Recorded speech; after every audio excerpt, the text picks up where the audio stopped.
Alright, here all muscle, updating the LS1 in, LT1 out video. I want to show you what I've been doing here. The engine compartment was all scraped up. I had a bunch of nicks and scratches and crap, so I decided that because I'm gonna be welding some pieces in. I was gonna be welding some pieces in. I'll go over that with you here in a second. But just because it had some pretty bad scratching and stuff under here, whoever pulled the motor out must have been using rocks and tree branches or something to pry the motor out of here, because it was all scraped up and scratched. Usually, you know, I've worked on a lot of these cars. Usually the engine compartments are still fairly decent. But anyways, we're going to redo the engine compartment. As you can see, it's all been sanded down. Wherever you see primer, it's basically because there was a scratch there and I sanded it flat.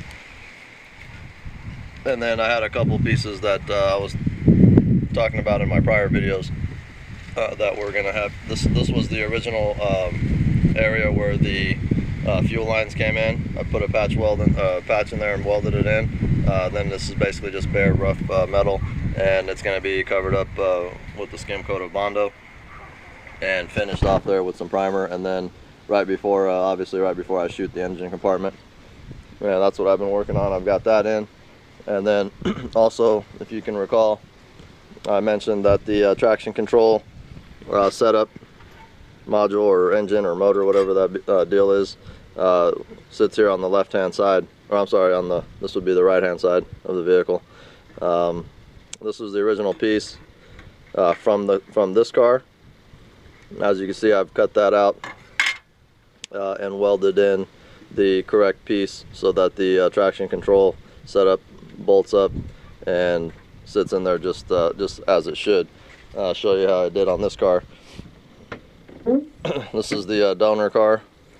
I took my patch panel for my fuel lines right out of there, and of course I took the panel that I needed for the traction control module right out of here. So that worked out pretty good.